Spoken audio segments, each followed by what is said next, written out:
Muy buenas noches, amigos de Diálogo Ciudadano.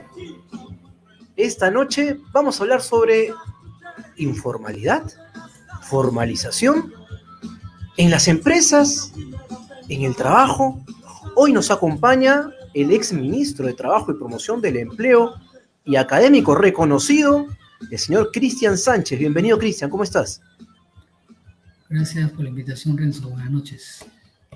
Gracias a ti por aceptar este diálogo entre ciudadanos. La idea es en estos 30 minutos poder dialogar y poder explorar las diversas aristas que tiene este tema que le llaman informalidad.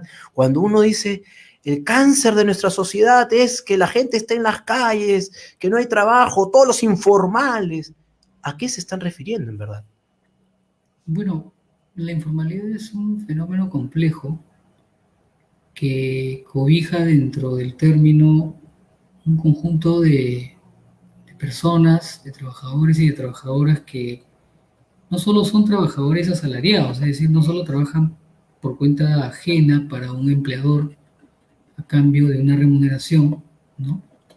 Y en una relación subordinada, sino que también cobija ese término a un amplio sector de personas, 35% de la población ocupada, que son trabajadores autónomos, es decir, que no trabajan para ningún empleador, para ningún patrón, y que prestan servicios de manera autónoma o no subordinada, ¿no? Y que los puedes ver en la foto que tú presentas, ¿no? Ese es el trabajo en la vía pública, el comercio ambulatorio, el trabajo ofreciendo productos, servicios sin trabajar por cuenta ajena o para un patrón o empleador, es un trabajo en relación de autonomía, ¿no? Que hay que diferenciarlo del otro tipo de trabajo que es el trabajo para un patrón, para un empleador de manera subordinada, ¿no?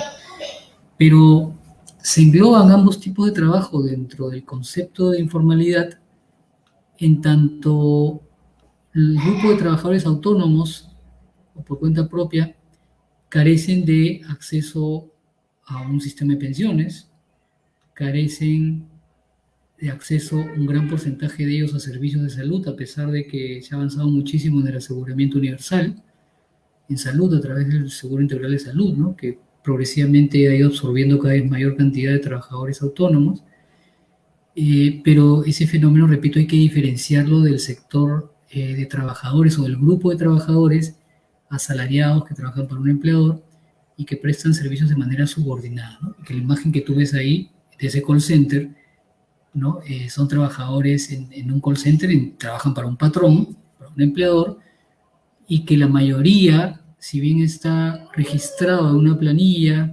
electrónica, y por tal motivo accede a beneficios sociales, hay un universo de trabajadores que no acceden a esos beneficios sociales, no acceden a la protección social en salud, no acceden a un sistema de pensiones porque están en una situación de protección, no están registrados en planilla, ya sea por diversas razones, porque el empleador no puede pagar todos los beneficios o a veces porque están en fraude de ley, simple y sencillamente, ¿no? Entonces, sería interesante entonces poder clasificar rápidamente cuáles son los tipos de informalidad que existen, como tú bien lo has planteado, o lo que la gente identifica como informalidad, y también cuáles son sus reales causas y consecuencias, porque pareciese que solamente nos enfocamos en la persona que vende en la calle, o yo me doy cuenta que estoy en informalidad porque quiero atenderme si me pasa algo y no tengo seguro, y ahí me doy cuenta que estoy desprotegido. Mira, distinguiendo ese tipo de fenómenos, y cada uno con sus particularidades, como tú señalas, podemos empezar por el grupo de trabajadores por cuenta ajena o en relación de subordinación que no están registrados en la planilla por diversos motivos, ¿no? Que son los trabajadores asalariados, ¿no? Que porcentualmente al año 2017, las últimas estadísticas que tengo yo de manera oficial, en el año 2017 estamos hablando de un porcentaje de informalidad laboral, es decir, de trabajadores no registrados, trabajadores asalariados, ¿no? Por cuenta ajena, subordinados no registrados, que llegaba a 51 puntos porcentuales. Poco más de la mitad del universo de trabajadores asalariados en el Perú no estaban en la planilla electrónica, ¿no? Existiendo además regímenes especiales como el de la microempresa con menores derechos que que en realidad no ha servido para formalizar mucho ese sector. A eso habría que sumar el otro grupo de trabajadores, que es el fenómeno más extendido del trabajo autónomo, ¿no? El trabajo independiente, que es un trabajo precario, un trabajo de supervivencia, de subsistencia. Por ejemplo, los Globo, los Rappi. Los Globo, los Rappi, o los trabajadores de plataformas, como se le denomina mundialmente, es un fenómeno de trabajo asalariado no registrado, no considerado trabajo asalariado, ¿no? Por diversas razones, porque el Estado no ha hecho nada, porque el Estado no se ha preocupado de establecer que ahí hay una relación de trabajo, porque la Inspección de Trabajo no ha hecho nada, ¿no? O porque el propio Ministerio de Trabajo, como informes como el que sacó en diciembre del 2019, no dice absolutamente nada, ¿no? Al momento de elaborar ese informe no concluye nada, no te dice absolutamente nada, así que ¿qué va a hacer con esos trabajadores, ¿no? Pero hay otras realidades y otros países que ya están planteando algunos relaciones de trabajo y otros no, ¿no? O sea, aún hay bastante que explorar en materia de trabajo y formalización, por ejemplo, con este fenómeno y otros más. Como tú señalas, Renzo, en España, ¿no? Y hay sentencias del Tribunal Supremo Español que dice que los trabajadores de plataformas son asalariados, es el caso de Deliveroo, ¿no? El Tribunal Supremo recientemente de Inglaterra, ¿no? También ha señalado que los trabajadores de Uber son trabajadores asalariados, ¿no? Trabajan por cuenta ajena. El Tribunal Federal Alemán también ha señalado recientemente, hace 2 semanas, que los trabajadores de plataformas son trabajadores asalariados por cuenta ajena y que deben ser tratados como tal. Sin embargo, repito, acá en el Perú no se avanza en ese sentido, ¿no?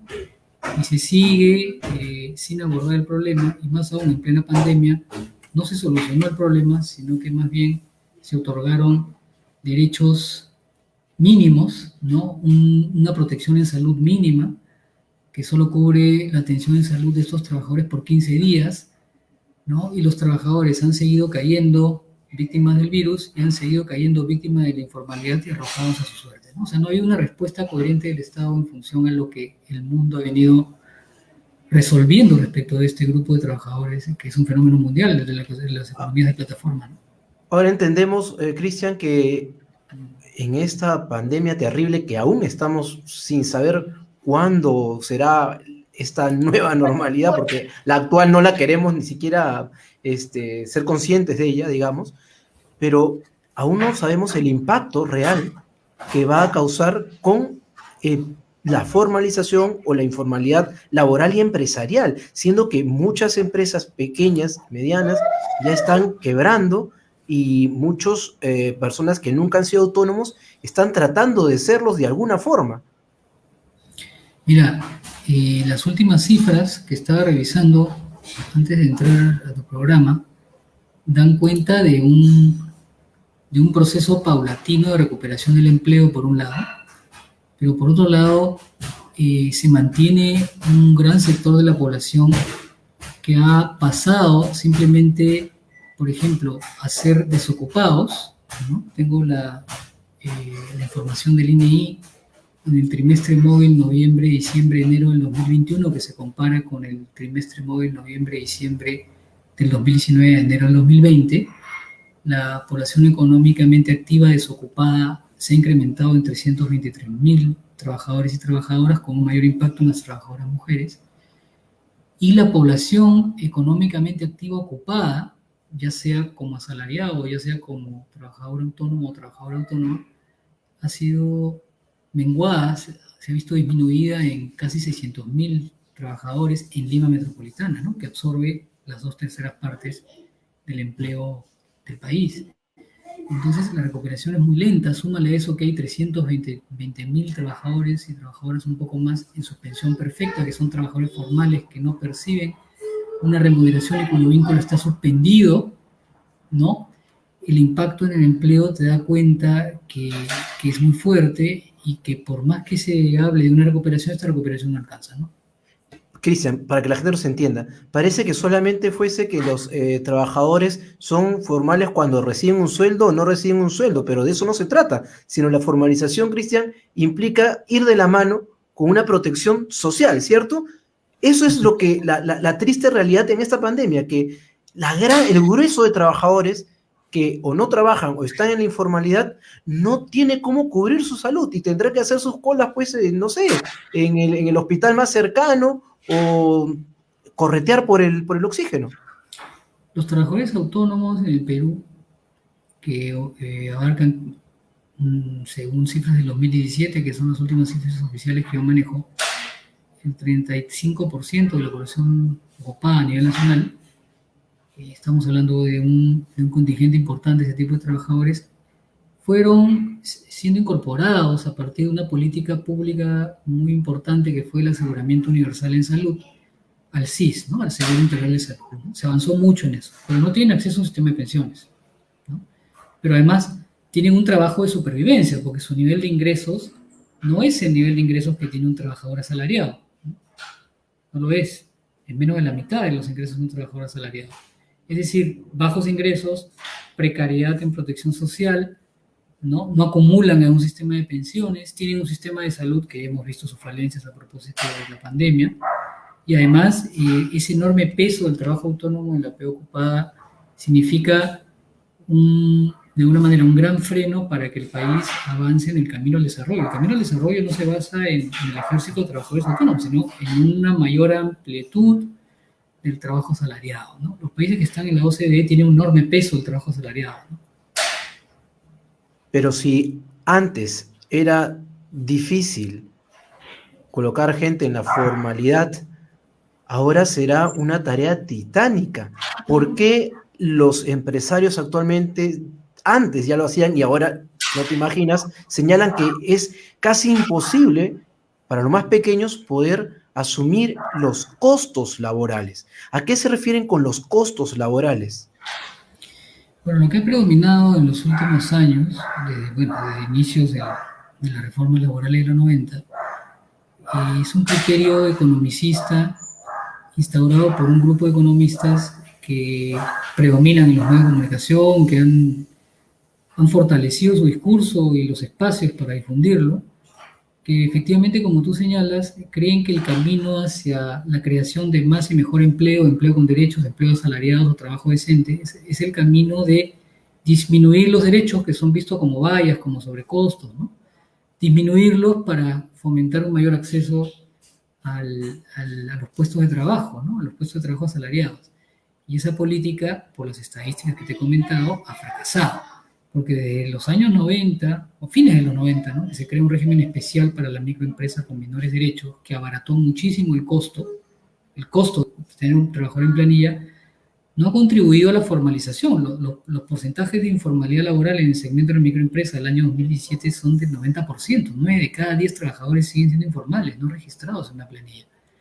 Entonces, el argumento de disminuir los derechos para fomentar el acceso a un empleo con derechos, ¿no? Un empleo registrado, no ha funcionado, ¿no? Y se insiste en esa política cuando los efectos, las consecuencias de esa política son las que nos han llevado a esta explosión social producto de la pandemia, ¿no? Porque la pandemia por sí sola no ha generado todo este efecto catastrófico en el empleo. La pandemia es interesante poner énfasis, Cristian, ¿no? Porque parece que el virus generó todo esto, pero, a ver, una reflexión un poquito, un nivel más abajo, pudiésemos entender que hay estructuras que se han conservado que han hecho que esto simplemente se rebalse, ¿no? Claro, efectivamente, ¿no? Hay un conjunto de condiciones que formaban parte de un contexto, ¿no? Precariedad, bajos ingresos por el lado de los asalariados, ¿no? Una tasa de afiliación sindical del 6%, es decir, no hay organización de trabajadores. Mira, tú has puesto una foto de los trabajadores agrícolas, ¿no? Precisamente la agroexportación demostró que es un problema tratar de dialogar con trabajadores que no tienen representación, y no tienen representación porque la afiliación sindical ostenta una tasa de 6%. No tienes interlocutores porque no hay organizaciones de trabajadores al frente, ¿no? Luego tienes trabajadores asalariados con un promedio de ingreso de 2.200, 2.300 soles según la planilla electrónica, y de otro lado trabajadores no asalariados o autónomos con precariedad, sin acceso a un sistema de pensiones, con ingresos mucho menores que los trabajadores asalariados, sin posibilidades de organizarse. Entonces, esas condiciones formaron parte de un contexto donde aparece el virus, aparece la pandemia, y simplemente hace gatillar toda esta explosión social y las consecuencias dramáticas que hemos visto en el empleo, ¿no? O sea, no se le puede echar la culpa al virus, ¿no? Sino había condiciones ya creadas, estructurales, que se venían arrastrando, como tú bien señalas, ¿no? Pero esas condiciones también nos muestran que como país hemos basado tal vez nuestra economía en actividades que no son tan competitivas, ¿no? O sea, somos muchos haciendo algo de muy poco valor, tal vez. Ese es otro problema. Se establecieron políticas económicas de los años 90 que promovieron actividades que no absorben suficiente empleo asalariado, ¿no? Tenemos que tener en claro que la vía que hay que transitar el desarrollo no va por el lado de promover el empleo autónomo. La idea de tú eres tu propio jefe, todos somos empresarios, no es una buena idea, ¿no? No es una buena idea para tratar de transitar hacia el desarrollo, ¿no? Porque si tú ves la estructura del mercado de trabajo en los países desarrollados, el peso del trabajo autónomo es menor, ¿no? Los países desarrollados tienen un ejército cuantioso de trabajadores asalariados, tienen organizaciones de trabajadores, y para promover ese camino al desarrollo tienes que promover a su vez políticas que absorban mayor empleo asalariado, que creen más empleo asalariado para que esa masa de trabajadores autónomos pueda insertarse en la vía de un trabajo asalariado que otorga más derechos, ¿no? Pero el quid del asunto es cómo crear mayor empleo asalariado y que sean sustentables, sostenibles, responsables, ¿no? Y que a su vez estos trabajos generen precisamente cuerpos de trabajadores organizados para tener una relación de trabajo que puedan sostener una actividad en el tiempo, ¿no? Ya como si fuese un marco teórico esto. Pero actualmente esto es como un rompecabezas a tirarlo, pues a ver dónde están las fichas. ¿Cómo empezamos? Bueno, empecemos por distinguir qué es lo que no hay que hacer. Creo que eso es bastante importante, ¿no? Porque a partir de lo que estamos discutiendo, las fórmulas que han promovido algunos economistas, ¿no? Un sector de los economistas que tiene un discurso hegemónico y un sector de los que han estructurado las políticas de empleo, creo que han fallado rotundamente, ¿no? Porque no se ha puesto el énfasis en otras actividades que sí absorben gran cantidad de empleo. Por ejemplo, turismo, lo que es servicios y comercios. Abundan en nuestro país, lo hemos visto antes de la pandemia, restaurantes, guías de turismo, hoteles, servicios vinculados al turismo, transporte interprovincial, transporte urbano, pero son actividades donde la informalidad laboral cambiaba, es decir, habían trabajadores no registrados. No se hizo nada en esas actividades con políticas de formalización laboral. De otro lado, se promovió un modelo económico, ¿no? Basado en la exportación de productos no tradicionales que no absorben gran cantidad de mano de obra, como la minería, ¿no? Eso no quiere decir que hay que eliminar la minería, ¿no? Sino que hay que complementar ese esquema de desarrollo con otras actividades que absorban más empleo. Por ejemplo, la manufactura, ¿no? Promover una industria, ya hemos visto los resultados, no tener ni siquiera una línea aérea de bandera, ¿no? Para conseguir vacunas tenemos que fletar aviones privados. Otros países se han preocupado de mantener al menos, no necesariamente tener líneas aéreas de capital o de accionariado estatal, sino líneas aéreas de capital nacional. Pueden ser inversionistas privados, pero son finalmente capital nacional, ¿no? Se descuidó la manufactura. Por muchísimos años las políticas de apertura indiscriminada de la importación de productos arrasaron con la manufactura, miren lo que es la industria textil, y no se han promovido otras industrias amigables con el medio ambiente, ¿no? Que vayan sustituyendo actividades informales que además van dañando progresivamente el medio ambiente, ¿no? El virus surgió porque... Cristian, pero sí. pero antes de ir a este otro tema, cuando decía sobre manufactura, a mí me llama la atención, por ejemplo, el Emporio de Gamarra, ¿no? Entonces, la idea que uno tiene desde lejos es ver pues a miles de trabajadores impulsando esa industria textil. Pero de esos miles de trabajadores, no todos son formales. ¿en qué condiciones están? O sea, sí hay una potencia, pero esa potencia, ¿cómo se está llevando? Es un buen ejemplo que has puesto, que se complementa con el ejemplo que puse del turismo, ¿no? El turismo absorbe empleo, crea empleo. Restaurantes vinculados al turismo, servicios turísticos, hoteles, transporte. El problema es que hoteles, transporte, turismo, hay un gran peso de trabajadores no registrados, trabajadores que prestan servicios para un empleador, pero que no están registrados en la planilla electrónica. informalidad laboral. Manufactura y el caso de la industria textil, el Emporio de Gamarra, hay un gran peso también de trabajadores no registrados, ¿no? No quiero decir todos, pero la gran mayoría son trabajadores informales, no están registrados en una planilla. Entonces, promover actividades que absorben gran cantidad de mano de obra sin formalización laboral es crear más empleo precario, ¿no? Si le sumas el empleo autónomo, que por sus características en Latinoamérica en general es precario y muchos trabajadores están desarrollando actividades como independientes porque no encuentran trabajo como asalariado, entonces tienes todas las condiciones propicias para que ocurra una pandemia y, como tú bien señalas, todo explota, ¿no? O sea, ¿qué puedes esperar con una pandemia en estas condiciones estructurales que generaron este tipo de mercado de trabajo?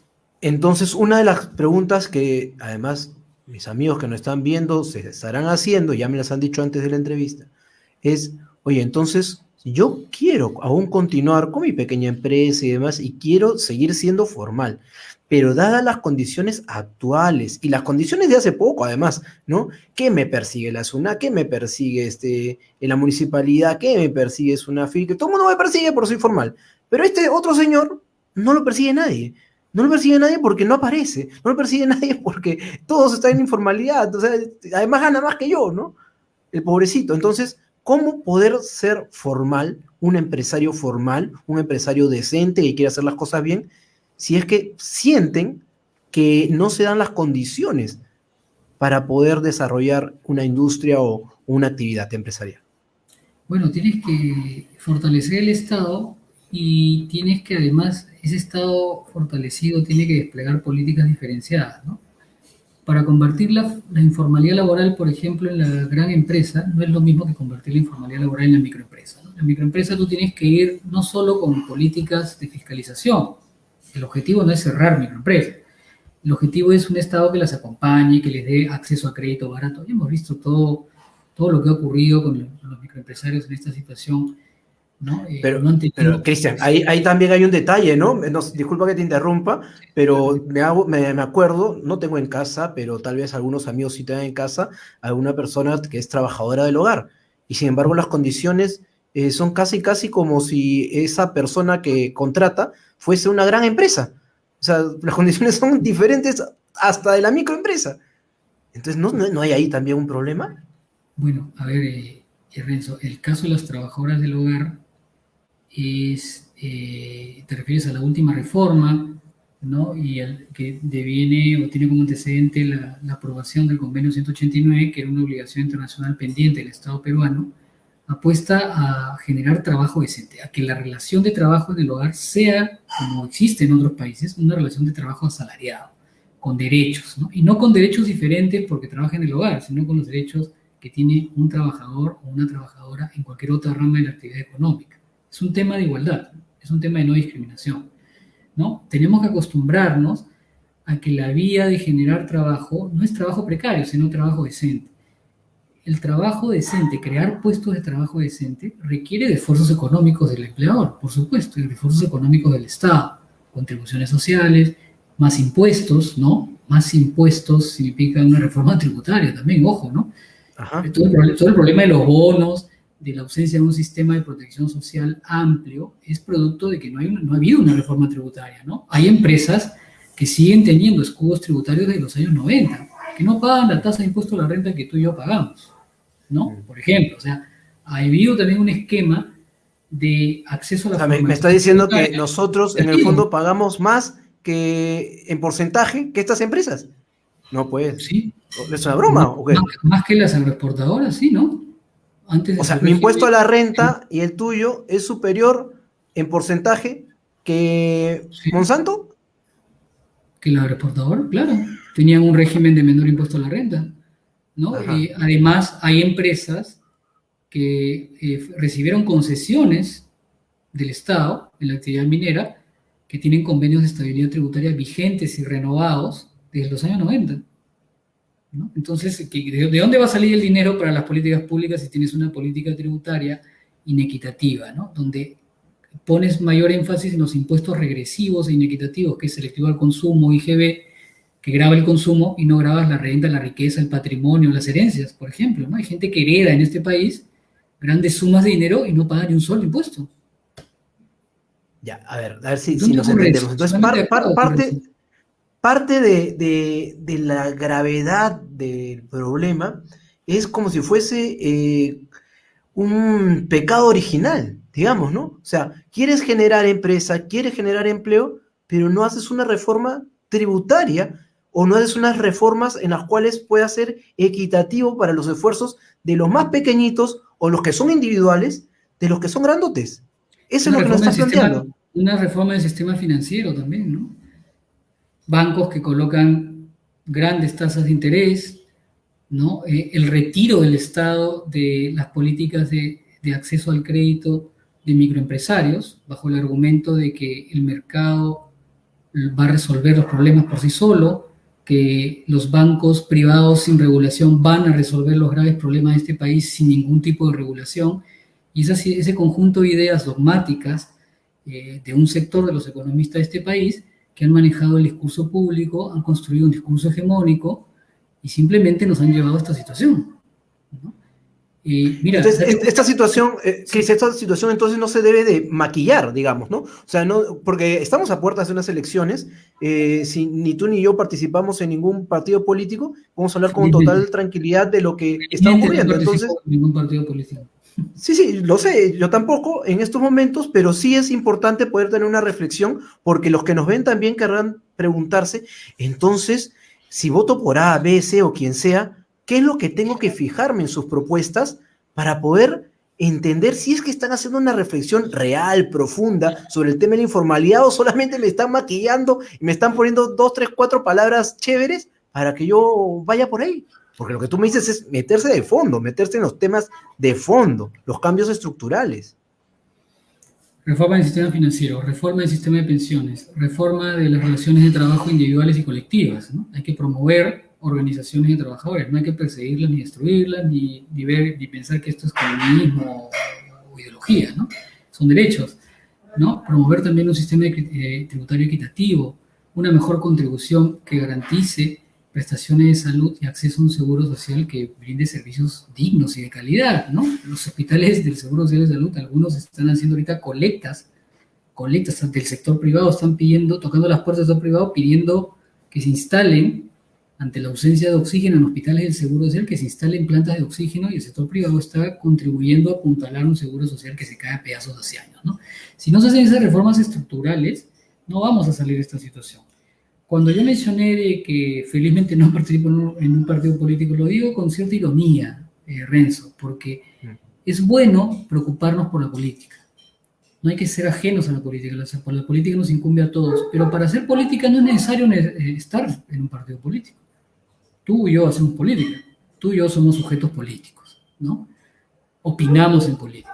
Y también otro error que proviene de la enseñanza, y acá también un cambio profundo en educación, es dar a entender a la gente de que en la política vale todo, que la política es una suerte de juegos sin reglas, ¿no? Donde viene una persona, se engaña a todos nosotros, se vacuna primero, todo lo que hemos visto, el festín de las vacunas, esta vacunación VIP, ¿no?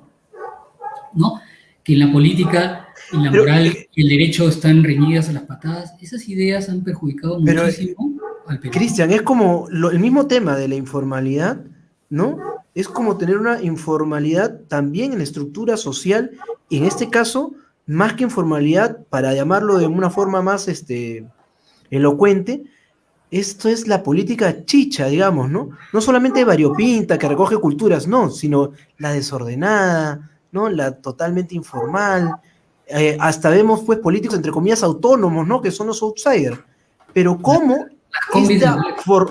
las combis o las mototaxis, pero cómo esta forma de pensar la política nos puede afectar cuando necesitamos plantear reformas de fondo. No necesariamente lo que tú piensas es lo que yo pienso, sino dialogar y plantear los temas que son realmente los que nos están llevando a esta situación. Hasta ahora yo no veo ni escucho estos temas de fondo. Veo maquillaje nada más. Mira, yo creo que hay que recuperar la política, pero para recuperar la política hay que recuperar una política educativa que se interese por informar a los ciudadanos de lo que es la política, ¿no? La política, para empezar, bueno, hay varias concepciones de la política, ¿no? La concepción a la que yo me escribo en todo caso es la política como una parte del razonamiento práctico, decidir qué hacer en un país, qué hacer con las AFP, qué hacer con el trabajo, qué hacer con el seguro social. O sea, orienta nuestra conducta, nuestras decisiones para procurar el bien común. Y el bien común en el Estado moderno, en los estados constitucionales de derecho, lo representa el conjunto de valores que como comunidad hemos adoptado, que están en la Constitución y son los derechos humanos, ¿no? Entonces, tener concepciones de la política donde la política es una suerte así de juego sin reglas y donde Pepe el Vivo viene y se vacuna, donde yo miento y digo que no he ocultado pruebas y luego sigo como presidente y pido que no me vaquen y luego llamo golpistas a los que quieren escarmentar moralmente a un presidente inmoral. Entonces, ese juego es un juego de máscaras, de hipocresías, de argumentos oportunistas que van socavando el mismo interés de ciudadanos como tú y como yo, que deben haber millones en este país, de decidirse por participar en política, ¿no? Mira, ese enfrentamiento entre el Congreso y el Poder Ejecutivo fue un enfrentamiento que me parece que no estuvo enfocado desde una disputa por recuperar la moralidad pública, ¿no? La moralidad pública es clave para un país. Mira lo que ha pasado con las vacunas. Pongo el ejemplo de vacunas porque en el ejemplo de vacunas te das cuenta de que hay una idea de que el poder te permite zamparte en la cola, ¿no? O sea, tú te zampas en la cola porque tienes poder, ¿no? Y que eso está normalizado, ¿no? Y hay un médico que dirige un ensayo clínico y dice, bueno, así son las cosas, pues. Así son las cosas. No, así son las cosas. Así no deben ser las cosas. Hay que empezar a cambiar. Hay que hacer más decente la política, entender una política como una praxis orientada al bien común y respetar, pues, la Constitución, ¿no? Porque la Constitución, el bien común lo representan los derechos humanos, ¿no? Ahora, una última pregunta de esta primera entrega a todos los ciudadanos que nos ven en Diálogo Ciudadano, porque vamos a continuar seguramente periódicamente dialogando. Hay que dar temas además de la seguridad social y otros que vamos a dialogar. Pero una consulta es lo que acaba de ocurrir en el Congreso con la propuesta de que sean los privados, bajo una normativa y regulación que sacará el Estado si es que se apruebe el proyecto legislativo, pero decía el congresista que lo propuso que habían dialogado trabajadores y empleadores y que estaban de acuerdo en que las empresas puedan adquirir las vacunas y poder darle a sus trabajadores de manera gratuita. ¿Es posible que esta situación nos lleve a pensar relaciones entre trabajadores y empleadores que puedan sustituir las reacciones del gobierno? Bien, a ver, interesante pregunta porque pone un buen ejemplo de cómo no se hacen bien las cosas en el país, ¿no? O sea, como hay un problema que tiene el Estado para garantizar las vacunas a los sectores de la población afectados, que somos todos, pero hay otros que están más afectados que otros sectores, ¿no? Digamos, la inequidad también ha puesto sobre relieve el daño que sufren unos sectores de la población mayores que otros, ¿no? Entonces ahora se quiere pretender que esto lo resuelva el sector privado a través de las empresas que van a ir a negociar con los laboratorios. Por favor, creo que está quedando claro que los laboratorios han negociado en todo el mundo, no con las empresas, han negociado con los estados, ¿no? Los laboratorios están celebrando contratos con los estados porque han recibido dinero de varios estados, de países adelantados, estados poderosos de la OCDE que han financiado los ensayos clínicos. O sea, los laboratorios privados no se fueron a tocar la puerta a un banco, le tocaron la puerta a los estados, ¿no? La espalda financiera, es decir, ¿qué financiaron los ciudadanos todas las vacunas de varios países? Entonces, no creo que la solución vaya por ahí. Eso no quiere decir que se convoque o que se desprecie a la actividad privada, los gremios empresariales, sumarlos al esfuerzo de que el Estado logre para todos la vacuna, ¿no?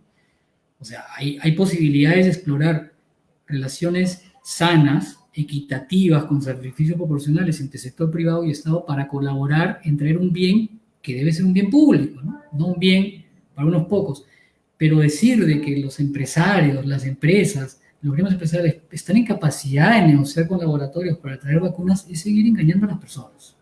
Precisamente, ¿no? Porque parece una idea fantástica y muchos empresarios están esperanzados, porque tampoco es que conozcan pues todo el contexto, Y en el fondo es también continuar con esta mesida, ¿no? Porque el propio Estado no ha tenido la capacidad de garantizar esto, ¿no? Entonces, para finalizar, Cristian, ¿qué es lo que debemos esperar los ciudadanos en estos próximos meses de promesas electorales respecto a la formalización laboral y qué es lo que realmente debemos de exigir a las propuestas que se presenten? Lo que esperamos todos y todas en este país es un poco lo que hemos estado haciendo en estos minutos, ¿no? Dialogar, ¿no? La democracia y la política, que no está reñida con la democracia, en los estados modernos, en los estados constitucionales de derecho, y subrayo la palabra, ¿no? Pues somos un estado constitucional de derecho, la democracia es deliberativa, o debe ser deliberativa. Entonces, cuando no hay espacios deliberativos, y los espacios deliberativos no son solo el Congreso de la República, ¿no? También el Consejo Nacional de Trabajo y Protección del Empleo, ¿no? Tenemos también el Acuerdo Nacional, que cada vez que a alguien se le ocurre lo resucita y luego lo tienen como una licuadora, lo prenden y lo pagan, ¿no? Como una televisión. Cuando le interesa a un político lo prende, cuando no le interesa lo paga, ¿no? Igual que el Consejo Nacional de Trabajo, que se le desprecia, y cuando se le quiere utilizar políticamente se acuerdan de él.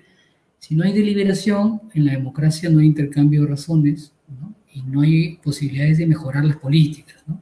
Cuando la política es imposición, cuando la política es una política del escritorio, de la oscuridad, sin deliberación, sin los gremios, sin los empresarios, pero también sin los trabajadores, la democracia fracasa, ¿no? Más deliberación, más diálogo, y del intercambio de razones saldrá un país mejor, ¿no? Esperamos todos. Yo te agradezco mucho por esta oportunidad de dialogar y nos vemos muy pronto aquí en Diálogo Ciudadano, Cristian. Gracias a ti por la invitación. Buenas noches. Bueno, y esta vez no hemos peleado, la próxima tal vez. Bueno, amablemente se puede pelear y discutir también. No, amigos, ha estado el ex ministro Cristian Sánchez, con el cual compartimos algunas ideas, pero otras no. Pero siempre es importante el espíritu de diálogo y democracia que se plantea en este espacio de diálogo ciudadano. Dejen sus comentarios. Ha planteado el tema de la informalidad laboral de diferentes aristas y poco a poco hemos ido bajando hasta ver cuáles son los reales problemas estructurales para podernos hacer una idea de qué propuestas están alcanzando los candidatos a la presidencia y al Congreso, y también por dónde creemos que deben ir y qué debemos exigirles. Esto ha sido todo por esta semana. Nos vemos la próxima semana con más diálogo y empoderamiento ciudadano. Chao, gracias. Compartan el video.